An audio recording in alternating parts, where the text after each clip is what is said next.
আরও একটা কথা বলি, এই শিলিগুড়ি আসাতে আমাকে অনেক বেশি সহযোগিতা করেছে। তার নেম মিস্টার তন্ময় সরকার, আইপিএস। চলুন ওনার সাথে আপনাদের পরিচয় করিয়ে দিই। মিস্টার তন্ময় সরকার, আইপিএস। স্যার কেমন আছেন? আমি খুব ভালো আছি, তুমি কেমন আছো বলো? আমি ভালো আছি। ভালো ভালো থাকো। থ্যাংক ইউ স্যার, আপনাকে তো সেই বরাবর ফিট লাগছে। আর আমাদের দাউদ ওরা দীর্ঘ মুর্শিদাবাদ থেকে সাইকেলিং করে এসছে। দাউদ এসছে, দাউদের সাথে আরেকজন ফ্রেন্ডকে নিয়ে এসছে। দীর্ঘ 5 বছর পরে দাউদের সাথে মিট করে।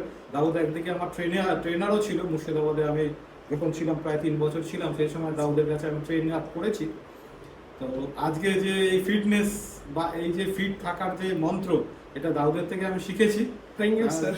দাউদ আজকে সাইকেলিং করে এতটা পথ জার্নি করে দীর্ঘ জলপাইগুড়িতে এসছে, সেই জন্য দাউদকে অনেক ধন্যবাদ। Thank you very much sir. Sir fitness কতটা জরুরি আমাদের জীবনের জন্য? ফিটনেস হচ্ছে জীবন থাকলেই জরুরি। জীবন যতটা ইম্পর্টেন্ট আছে, ফিটনেসও ততটা ইম্পর্টেন্ট আছে। তো হাজার ব্যস্ততা সত্ত্বেও উনি ফিটনেসের জন্য টাইম বের করেন। তো sir thank you very much once again. And তোমার আরো বেশি বেশি করে ভিউয়ার্স হোক, আমি সেই জন্য সকলকে বলবো যে আপনারা আসুন, দেখুন, এবং ফিটনেস ব্যাপারটা কতটা ইম্পর্টেন্ট আপনারাও সকলে জানুন, দেখুন। সেই জন্য সবাইকে ধন্যবাদ। Thank you.